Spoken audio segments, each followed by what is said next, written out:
Trade affects us in our everyday lives.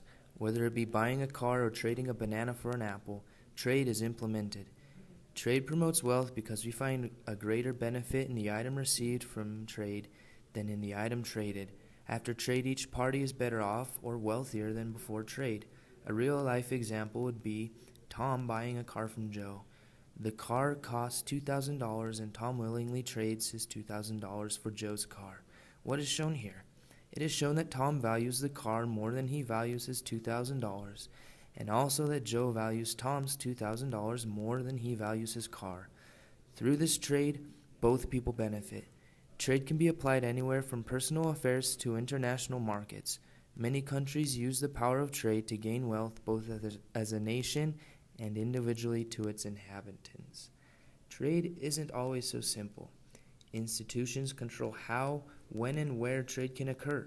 One of the most common forms of institutions involved in trade are markets.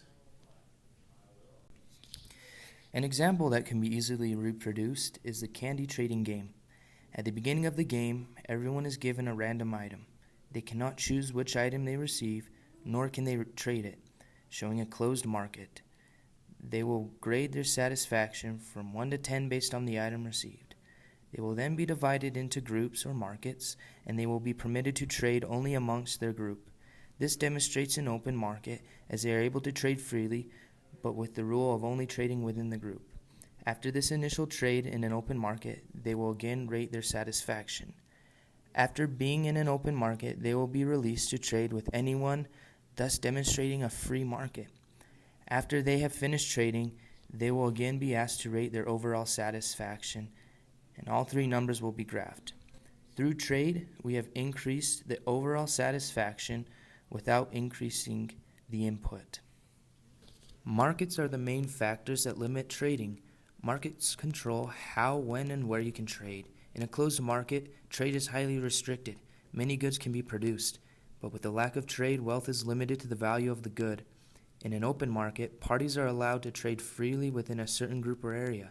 In a free market, it sounds that it is free. There are no rules, no restrictions. When we view an open market, there is a world of difference.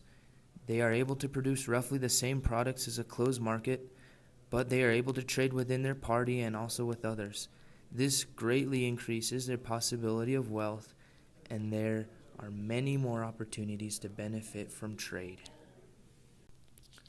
Even though the power of trade and markets may both be simply demonstrated by a candy trading experiment, they can be viewed on a real-life level by looking at an after-dark picture of North and South Korea.